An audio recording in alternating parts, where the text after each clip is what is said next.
여기서 이 페트라는 앞으로 이제 유대인 남은 자들이 그걸로 피난을 해서 3년 반 동안 견뎌내야 돼요.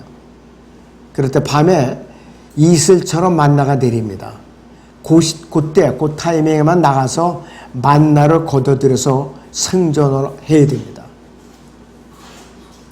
그런데 실제로 페트라는 나바테안 왕국이라는 왕국이 거기 존재했어요. 페트라를 중심으로 해갖고. 거기서 낳고 자라고 또 죽고 그랬어요. 그 바위동굴 지역 안에서. 자, 그러다 어떻게 거기가 점령을 당했느냐. 로마 제국이 도저히 다른 방법으로 점령할 방법이 없어서 외부에서 들어가는 물줄기를 끊어버렸어요. 물줄기. 바위동굴에서 물은 안 나는 거예요. 그래서 할 수 없이 나바테안 왕국의 사람들이 항복을 했다고 그래요. 사람이 물 없이는 살 수가 없어요. 사자는 물 없이 4일간은 버틸 수 있다고 그래요. 사자는. 고기하는. 근데 사람은 물 없이 견딜 수가 없어요. 사람의 온몸이 70%, 80%가 수분으로 되어 있거든요. 밥은 굶어도 물은 먹어야 돼요. 그래서 광산에서 매몰되어서 갇혔던 광부들이 물을 찾아갖고 마셔갖고 생존을 했다고 그러더라고요. 취장으로 오랫동안 광산에 매몰되었다가 구출받은 사람이 그때 박정희 대통령 시절인데 거의 40일 만에 구출됐죠? 40일 만에. 그래서 그 샘물을 마시면서 견뎌냈다고 그러더라고요. 다행히. 자, 그래서 이 페트라가 에돔 땅에 있는 사해 남쪽에 있는데 유대인들이 여기서 이제 후 3년 반을 견뎌내야 된다는 구절입니다. 그래서 우수는 세일이 가족 중 디손의 아들이에요. 창세기 36장 28절을 보죠. 자, 여기서 디손이 아니라 디산이라고 그러네. 자, 28절에 디산의 자손들이 이러하니 우수와 아란이라 그랬습니다. 이거 디손이 아니라 디산입니다. 네. 디산의 자손이 바로 우수입니다. 그런데 창세기 22장 21절을 또 보죠. 그의 첫 아들은 후스요, 그의 아우인 부수와 아람의 아비인 크무엘과 케셋과 하소와 필다스와 이드랍과 부두엘이라 그랬습니다. 여기서는 우스를 갖다가 후스라고도 불러요. 그러니까 우스나 후스나 같은 사람이라 이거예요. 우스나 후스나 같은 사람이에요. 그런데 이 땅은요, 창세기 22장 21절에서 후스가 태어나기 이전에 이름이 붙여진 것이에요. 우수는 에돔에 있고 파라오와 필리스타인 사이에서 팔레스타인을 에워싸고 있는 나라들에 포함되어 있는 지역입니다. 자, 그래서 여지없 이제 의심할 필요도 없이 우수는 에돔 땅이고 바로 유대인 남은 자들이 밤에 만나를 거둬 들이는 곳으로서 여기서는 앞으로 대환란이 닥치면은 3년 반 동안 생존을 해야 되는 지역이에요. 미카서 7장 14절을 보죠. 소선지서 주의 백성을 주의 지팡이로 먹이소서. 칼멜의 한가운데 삼림 속에서 외로이 거하는 주의 유업의 양떼를 먹이소서. 옛날처럼 바산과 길르앗에서 그들을 먹이소서 했습니다. 바로 그 지역인데 요한계시록 12장을 봅니다. 6절을 보죠. 그 여인은 광야로 도망하는데 그곳에는 그녀를 1260일 동안 부양하도록 하나님께서 그녀를 위하여 마련해 놓으신 곳이 있더라 그랬습니다. 여기서 이스라엘을 여성 대명사로 표현했죠. 1260일. 이스라엘의 달력은요, 올해 양력은 2월달에 28일, 29일까지 있죠. 큰 달도 30일이나 31일까지 돼 있죠. 유대력은 무조건 12달이 30일씩이에요. 무조건 30일씩이에요. 그들은. 그래갖고 우리하고 차이가 나는 거예요. 그리고 여러 해가 지나면은 차이가 꽤 나죠. 그래서 유대력은 무조건 한 달에 30일이다. 이렇게 머릿속에 꼭 박아두시기 바랍니다. 요한계시록 12장 14절을 보겠습니다. 12장 14절에 그때 그 여인이 큰 독수리의 두 날개를 받았는데 이는 그녀가 광야에 있는 자기 처소로 날아가서 그곳에서 그 뱀의 낯을 피하여 한 때와 두 때와 반 때를 부양받으려 함이로다 그랬습니다. 여기서 한 때는 1년이고 두 때는 2년, 반 때는 6개월을 말하는 것이에요. 큰 독수리의 날개를 받았다고 그랬어요. 많은 사람들이 피난을 가니까 일일이 낙타 타고 말 타고 갈 시간이 없어요. 비행기로 피난 가야 돼. 비행기로. 아주 너무나도 많은 사람들이 피난을 가야 되기 때문에. 왜 그런가? 15절에 보면은 그 뱀이 그 여인 뒤에다 자기 입에서 물을 홍수같이 쏟아 그 여인을 홍수에 떠내려가게 하려 하되 그 땅에 그 여인을 도와 그 입을 벌려 용이 그 입에서 쏟은 홍수를 삼켜버리더라. 기적을 베푸시는 거예요. 이들이 삼킴을 당하지 않도록. 욥기 1장 1절 상반절에 보시면은 그의 이름은 욥이더라 그랬습니다. 욥이더라 그랬어요. 그래서 에스겔 14장 20절이나 야고보서 5장 11절에 따르면은 욥은 가상의 인물이 아니라 역사적으로 우스 땅에 갔던 실제적으로 존재했던 인물이라 이것이에요. 하나님께서 성경에서 3대 의인을 꼽았어요. 에스겔 14장 20절을 보죠. 비록 노아와 다니엘과 욥이 그 땅에 있다 할지라도 내가 살아있는 한 그들은 아들이나 딸도 구해내지 못하고 그들의 의로 말미암아 자신들이 혼들만 구해내리라 주 하나님이 말하라 그랬어요. 노아, 다니엘, 욥. 구약에서 하나님께서 이 세 사람의 의인들을 꼽은 거예요. 그 중에 한 사람이 욥이에요.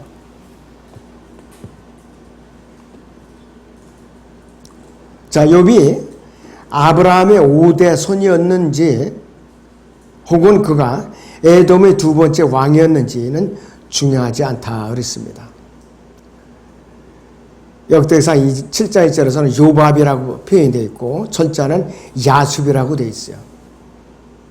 그리고 창세기 36장 33절에서는 요밥이라고 그렇게 나옵니다. 그런데 중요한 것은 그가 실존 인물이었고 실제 우스 땅에 살았고 그가 살았던 시기에 대해서도 의심할 필요가 없이 BC 1800년에서 1600년 사이에 살았던 욥이에요. 욥은 욥기 42장에서 모든 것이 회복되고 나서 140년을 더 살았다고 그랬어요. 그러니까 200년이 거의 맞는 거예요. 140년 더 살았다고 그랬으니까. 욥의 히브리어는 박해받는 자라는 뜻이에요. 박해받는 자. 이스라엘처럼 욥은 사탄에게 박해를 받는데 욥은 요한계시록 12장에서 발견되는 것처럼 이스라엘의 고난을 보여주는 분명한 모형이에요. 이스라엘에서 후 3년 반에 박해받는 대표적인 예표가 욥입니다. 바로. 그래서 욥기도 42장으로 되어 있는 것이에요. 다니엘 9장 27절에서는 이제 거기가 7년으로 되어 있죠. 그런데 후 3년 반이 이스라엘이 본격적으로 혹독하게 박해를 받는 기간이에요.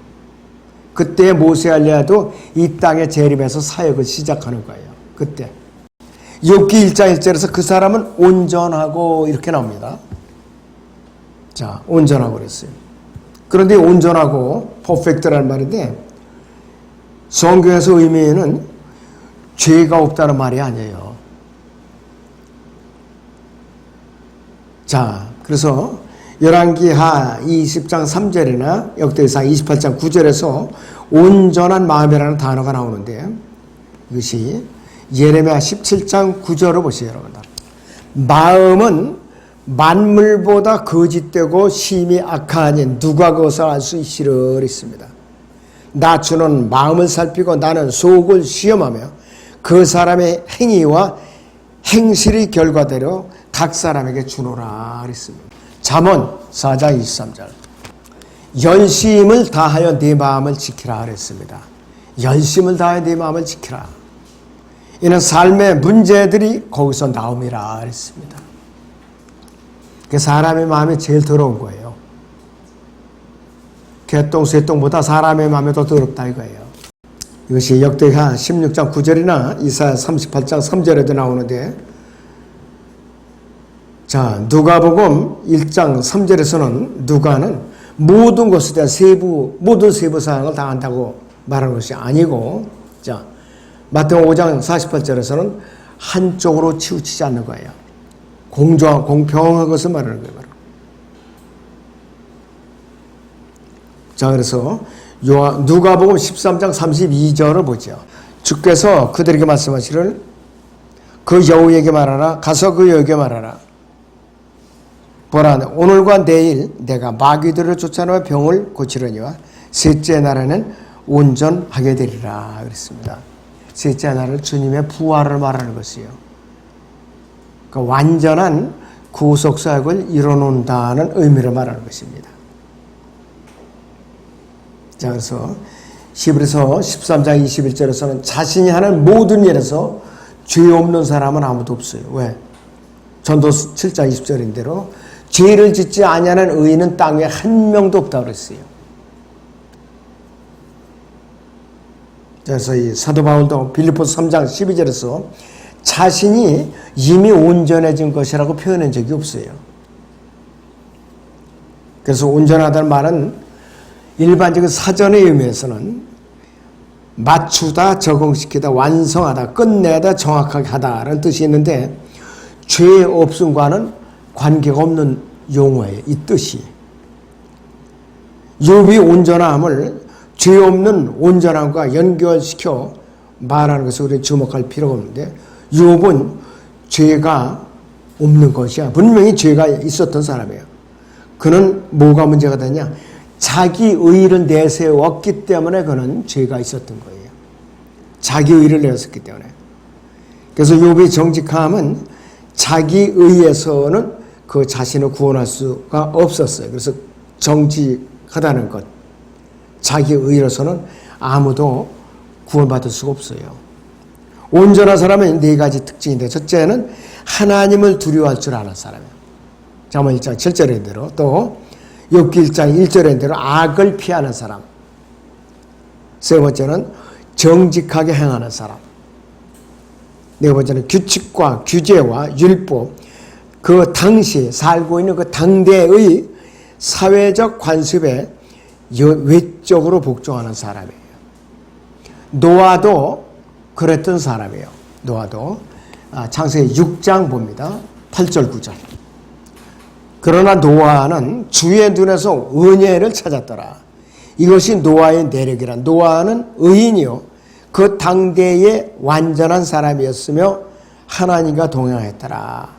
여기서 완전하라고 표현한 것, 차라리 여기서 온전한 사람의 때로 그런 것이 표현이 날 것 같아요. 이 욥기 여기에 이 균형을 이루려면 이것은 죄가 없다는 말이 아니라 이거예요. 그 당대의 사회 관습에 비해서 온전한 사람이라 이 뜻이에요. 바로 사회적 도덕 규범을 잘 지켰고 그런 사람이라 이거죠. 자, 욥은 동방의 사람이고 셈족이고 아브라함, 이삭, 야곱에게서 나온 족장들과 달리 욥은 도시에 살았던 사람이에요. 영어 킹제임스는 시티죠. 우리의 개념으로는 성읍에 살았던 게 성읍이에요. 그 당시 성읍이 있죠. 여리코 성읍, 또 예루살렘 성읍, 도성 이런 것이에요. 도시라는 말은 현대적인 개념의 의미를 말하는 것이에요.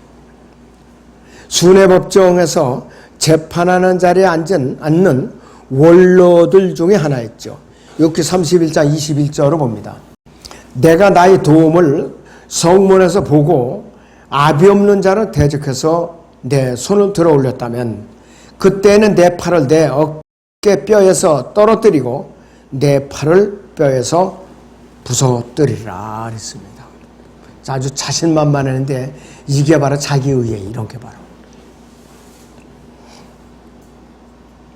반면에 아브라함의 자손은 체류자들, 순례자들, 타국인들로 불리다가 여호수아 때에 이르러서야 바로 이 도시에서 살면서 성문에 앉기 시작했다. 성읍에서 살면서. 그래서요. 욥기 1장 3절에서 이 사람은 동방의 모든 사람 가운데서 가장 큰 자더라. 그래서 가장 큰 자.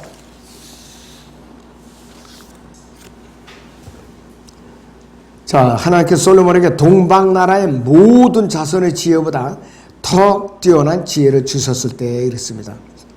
그런데 이 솔로몬조차도 헛되고 헛되니 모든 것이 헛되도다 그랬습니다.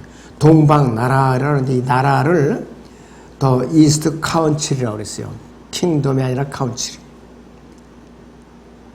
그렇기 때문에 이 솔로몬도 하나님께서 욥기로 인도해가지고서 분명히 깨달음을 얻게 해주셨어요.